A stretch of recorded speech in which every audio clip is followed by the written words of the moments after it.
मरहबा collection mall, readymade कपड़ों का भरपूर खजाना, jeans pant, T shirt, cargo pant, night pant, बच्चे और बच्चियों के लिए अच्छे खूबसूरत और उम्दा ड्रेस। पता याद रखें, जमुर हाई स्कूल मेन रोड, जैतून हजीन मस्जिद के पास। आज के इस जलसे के सर मुजम्मिल साहब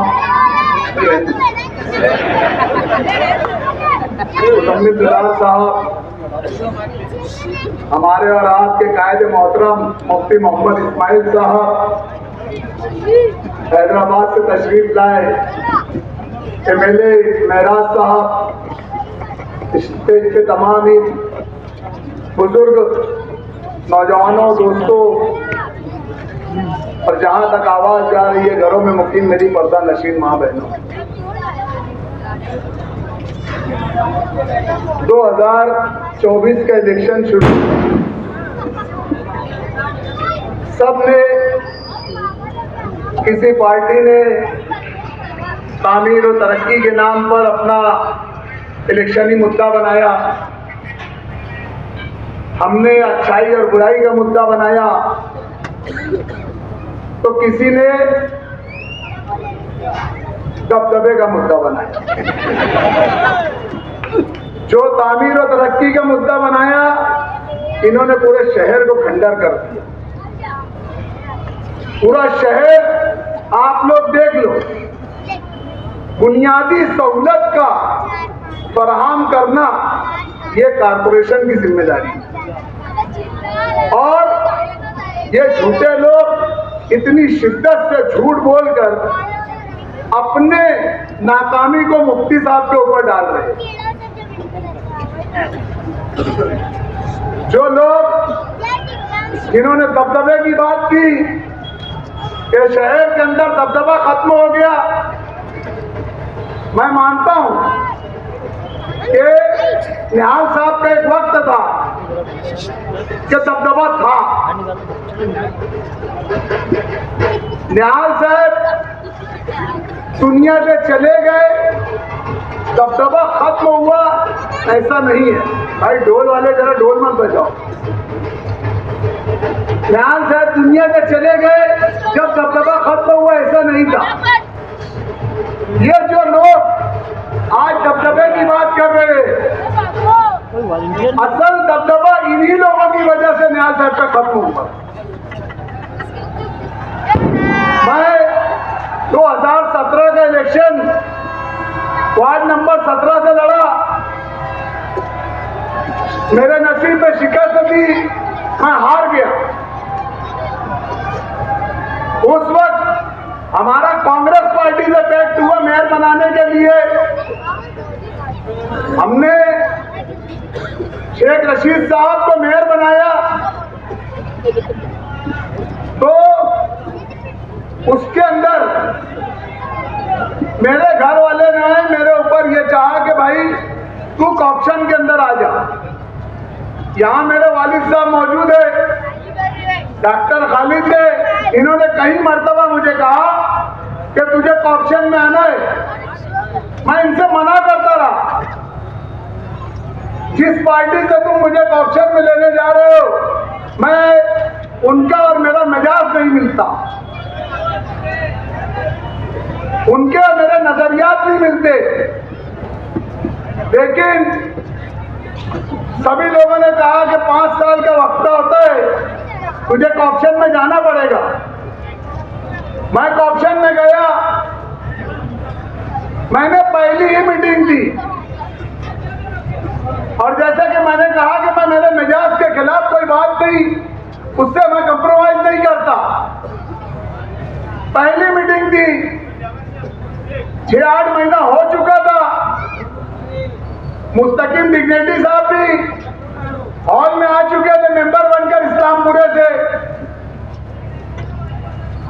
तो मेरी पहली मीटिंग के अंदर गौर से सुनना भाई, दबदबे की जो बात कर रहे हैं, 2017 की मीटिंग जो थी कारपोरेशन की, उसकी वीडियो जाके देख लेना। नहीं तो मेरे पास वीडियो मौजूद है, लगेगी तो मैं भी दे दूंगा। शान हिंद उस मीटिंग के अंदर कुछ विषय लेके खड़ी हुई, वो शेख रशीद साहब के मुखातिब हुई, तो मरहूम शेख रशीद साहब ने शान हिंद की इतनी बेइज्जती की, चोर चमार और बहुत सारे नाजेबा जुमलात बोले। और ये जो आज दबदबे की बात कर रहा ना पांड्या, मुंडी झुका के नीचे बैठा था। वीडियो मौजूद है मेरे पास, वीडियो मौजूद है। अबे तू अपनी शरीक हयात की इज्जत नहीं कर सका, तू दबदबे की बात करता। पूरे हॉल के अंदर अल्लाह बेहतर जानता है, एक कारपोरेटर ने आवाज नहीं उठाई थी। मैं कांग्रेस पार्टी से कॉप्शन में गया था और मैंने शेख रशीद के एकदम सामने जाके बोला कि तुम औरत की बेइज्जती करे मैं बर्दाश्त नहीं करूंगा। ये मेरा जुम्मा था। चाहे शान हिंद मेरे खिलाफ हो, कुछ भी हो, लेकिन तुम अगर शान हिंद की बेइज्जती करोगे, एक औरत की बेइज्जती करेंगे, अब्दुल मालिक ये बर्दाश्त नहीं करेगा। मेरे अपने लोग मुझे हॉल में समझाते रहे, रोकते रहे, मैं गुस्से से निकल गया। और वो तारीख है, और आज की तारीख अब्दुल मालिक कारपोरेशन की 35वीं जगह। हम बर्दाश्त नहीं कर सकते, हमारा मिजाज के खिलाफ है। ठीक है, शान हिंद हमारी मुखालिफ थी। शान हिंद ने खुद मेरी इस चीज का एहसान माना कि मालिक भाई तुमने मेरे साथ जो किए, आज इन लोगों ने जो मेरा साथ किया ये बहुत गलत किया। और ये दबदबे की बात करता, अपनी औरत की इज्जत, अपनी औरत की बात सुन के नीचे मुंडी डाल दिया। आज इलेक्शन में खड़ा है, मुझे कुछ लोगों से, मेरे सोर्सेस से ऐसी मालूमात है कि डिपार्टमेंट का ये बोलना है कि मुफ्ती साहब वन साइड है। लेकिन एक मिनट मेरी बात हो जाए, लेकिन ये जो मुस्तकिम डिग्निटी खड़ा हुआ है, शान हिंद जो खड़ी है, इसने अगर वोट काट दी तो मुफ्ती साहब का मुकाबला मुश्किल हो जाएगा जीतना। मैं सिर्फ आप लोगों को यह बोलना चाहता हूं, इसको खड़ा किसने किया? ये रहता हजार गोली में, एक मिनट सुनो मेरी बात सुनो, कोई हंसी मजाक की बात मत करो।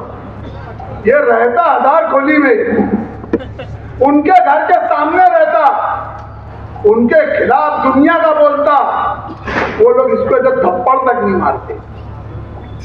अब्दुल मालिक इस्लामाबाद में रहता, सैलानी चौक के जलसे में इनके खिलाफ बोलता, ये मुझे गोली मार देते।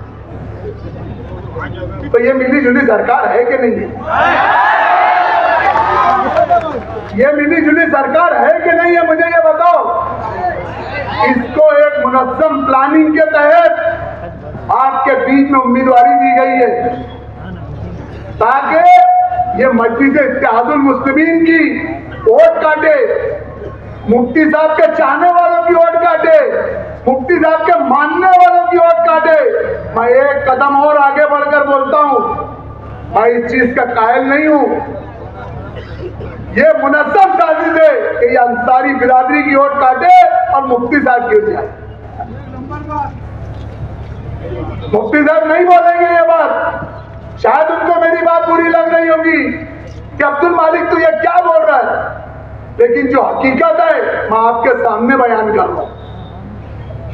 ये सिर्फ अबे वोट ले लेके कितनी लेंगे वो? 5,000, 10,000, 15,000, 20,000, 25,000, अबे चुन के आने के हफ्ते 1.25 लाख लगे। क्यों वोट खराब कर रहे भैया? अबे क्यों वोट? इतनी मोहब्बत है ना उनको, बुला लो गाली वार्ड में, दे दो, कारपोरेटर बना दो। मुफ्ती साहब के दोपहर में बना, तुम्हारे दोपहर में बना दो। इनके दोपहर में तो कहां से कहां तक चलेगा, और इनको दबदबे की बात कर अबे मुफ्ती साहब का जो दबदबा है ना, अल्हम्दुलिल्लाह एक खामोश दबदबा है। और ये नहीं चाहते कि शहर के अंदर शहर का अमन खराब हो, शहर की फिजा खराब हो, नहीं तो सिर्फ एक आवाज देंगे ना तो पूरा शहर उठ के सारे दबदबे तहस नहस कर देंगे। ये सिर्फ शहर के हित में, शहर की मोहब्बत में कि नहीं मुझे मेरे मासूम बच्चों को मरवाना नहीं है, हमारे मासूम लोगों को गोली नहीं खिलवाना है, हमारी माँ बहनों पर लाठीचार्ज नहीं करवाना है। ये हमारे कायद की सोच है। काम नहीं किए, काम नहीं किए, अबे मान लो कुछ नहीं किए, अबे किसका कुछ किए नहीं तो किसका कुछ बिगाड़े भी नहीं। अबे बिगाड़ने में अगर आ जाएंगे ना तो इनके घर के बाहर लाइन लगेंगी कि हजरत चलान दोनों में को मिट्टी बची, हजरत चलान दोनों में टुकड़ा। भैया करे नहीं करे, मेरा सिर्फ इतना बोलना है, ये लोगों ने शहर को खंडर किया है, खंडर।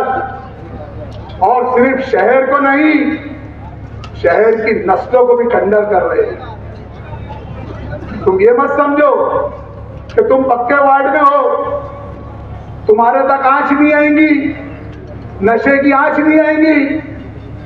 14-14 साल के बच्चे, 13-13 साल के बच्चे स्कूलों के अंदर नशा लेके नशा कर रहे हैं। मैं यहाँ के वालिदैन को यह एहसास दिलाना चाहता हूं कि थोड़ा ध्यान रख के अपनी औलादों का। नशा ये गाफिल मत रहना कि नशा तुम्हारे पक्के वार्डों में नहीं घुसा है या कच्चे वार्डों में नहीं घुसा है। बहुत तेजी से इसका एक मुनज़्ज़म, मैं तो इसको यहूदी साजिश बोलता हूँ, एक यहूदी साजिश के तहत उठा कर देख लो, बॉम्बे, मुमरा, भिवंडी, मीरा रोड, अब मालेगांव, जहां मुसलमानों की आबादी ज्यादा है वहां पर यह शहर खुला जा रहा है। और हमारी लड़ाई उसी की है। रोड गटर बन जाएंगे, बना रहे, जितना फंड मिलता ऊंट के मुंह में जीने का बराबर हकीकत है। और तुम्हारे जैसा अगर मुफ्ती साहब चापलूसी करने जाएंगे ना, अजीत पवार की, फडणवीस की, इसकी उसकी, तुम्हारे जैसे कौम का सौदा करने के हस्ते जाएंगे ना तो इसको सिंगापुर बना देंगे। तुम चापलूसी करते, तुम अजीत दादा के पौ दबाते तो फंड लेके आते। अगर मुफ्ती साहब कौम का सौदा करने जाएंगे ना, ये सिर्फ कौम का सौदा नहीं चाहते, ये हक बयानी पर है, अपने उसूलों पे कायम है। बस यही एक अपील है आप लोगों से कि 20 तारीख को होने वाले इलेक्शन पे 5 नंबर की बटन,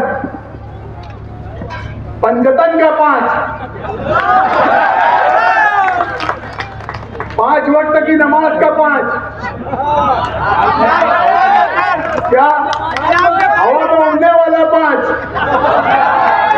और रख के जीतने वाला 5। लेकिन मेरी खास तौर से इस इलाके के लोगों से अपील है कि बहुत ज्यादा संजीदगी से मेरी बात को सुने और अपने अपने रिश्तेदारों में गाफिल मत रहो कि बस हम वोट दे देंगे, मुफ्ती साहब चुन के आएंगे। नहीं, तुमको यहाँ से उठना है, तुम्हारे अपने जिम्मेदारों को, तुम्हारे अपने रिश्तेदारों को, तुम्हारे अपने भाइयों को, एक ताल्लुकात वालों को तुमको बोलना है। तुम बोलोगे जब मुफ्ती साहब 1.5 लाख पार करेंगे। आज लोग जख्मी, मोमिन, अंसारी बिरादरी, ये बिरादरी, वो बिरादरी, वो बिरादरी, हम ये सब बिरादरी को छोड़कर, सब बिरादरी को छोड़कर बस एक बिरादरी को लेकर कि तेरा मेरा क्या रिश्ता, सिर्फ हम एक ईमान की बुनियाद पर, हम एक कलमे की बुनियाद पर कि तेरा मेरा रिश्ता क्या, तेरा मेरा रिश्ता क्या, इस कलमे की बुनियाद पर आप लोगों से वोट मांगने आए। और मुझे यकीन है कि आप 20 तारीख को पतंग निशान पर खूब भरपूर वोट देकर मुफ्ती साहब को कामयाब करेंगे। अल्लाह हाफिज़।